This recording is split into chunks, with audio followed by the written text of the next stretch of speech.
না। এটা তোমার ভুল। তুমি তোমার স্বামীর সাথে প্রতারণা করে তোমার প্রেমিককে নিয়ে বাসায় মজা করছো। তোমার কোনো লজ্জা নেই? তুমি ইচ্ছে করে এসব করছো আর বলছো ভুল করছো। আমি চাইলে এখন তোমার অনেক কিছুই করতে পারি, কিন্তু আমি এখন আর তোমার মুখ দেখতেও চাই না। চুপচাপ এখান থেকে চলে যাও। কিন্তু তুমি আমার কথা শোনো। আমি কি বলছি তুমি শুনতে পাওনি? তাড়াতাড়ি আমার বাসা থেকে চলে যাও।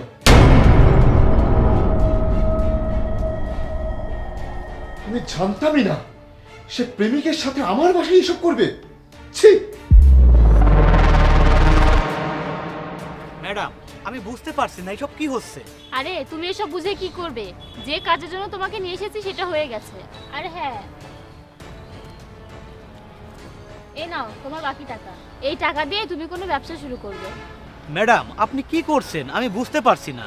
আর কেন আপনি আমাকে আপনার বয়ফ্রেন্ড বানিয়েছেন?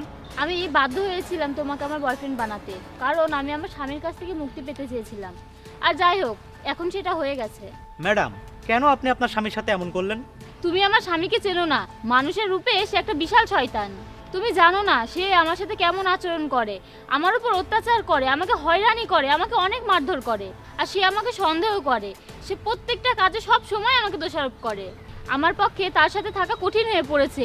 জেলের থেকে কঠিন তার বাড়িতে থাকা। আর এই জন্যই আমি পরিকল্পনা করে তোমাকে আমার বয়ফ্রেন্ড বানিয়ে আমার বাসায় নিয়ে গিয়েছিলাম। তুমি এখন যাও, তোমার আর কোনো কাজ নেই, তোমার সব কাজ শেষ। ম্যাডাম, আপনার স্বামী এত খারাপ ছিল?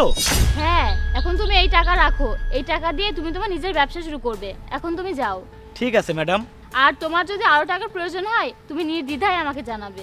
ঠিক আছে ম্যাডাম, ধন্যবাদ। তুমি যাও।